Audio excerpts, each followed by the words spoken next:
Mastitis প্রতিরোধ করা প্রতিটি দুগ্ধ গাভী পালনকারীর জন্য অত্যন্ত গুরুত্বপূর্ণ।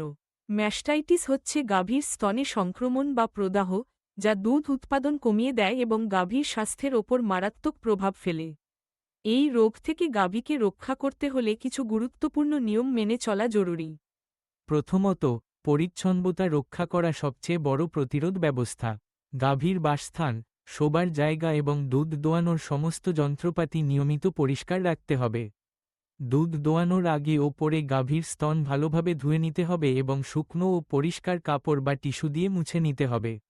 দ্বিতীয়ত, দুধ দোয়ানোর সঠিক কৌশল অবলম্বন করা জরুরি। খুব বেশি জোরে টানা অথবা খারাপ দুধ দোয়ানোর যন্ত্র ব্যবহার করলে স্তনে ক্ষতি হতে পারে, যা ম্যাস্টাইটিসের ঝুঁকি বাড়ায়। তৃতীয়ত, প্রতিটি গাভীর স্বাস্থ্য নিয়মিত পর্যবেক্ষণ করা উচিত। কোনো গাভীর স্তন শক্ত, ফুলে যাওয়া, গরম অনুভব করা বা দুধের রং, ঘনত্ব বা গন্ধের পরিবর্তন হলে দ্রুত চিকিৎসকের পরামর্শ নিতে হবে। প্রয়োজন হলে গাভীকে আলাদা করে রাখা উচিত, যাতে সংক্রমণ ছড়িয়ে না পড়ে। সঠিক পুষ্টি এবং পর্যাপ্ত বিশুদ্ধ পানীয় ম্যাস্টাইটিস প্রতিরোধে ভূমিকা রাখে। এছাড়া ডিপিং পদ্ধতি ব্যবহার করা যেতে পারে।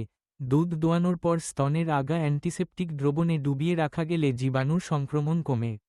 সবশেষে, গাভীর নিয়মিত টিকা এবং স্বাস্থ্য পরীক্ষা নিশ্চিত করা দরকার।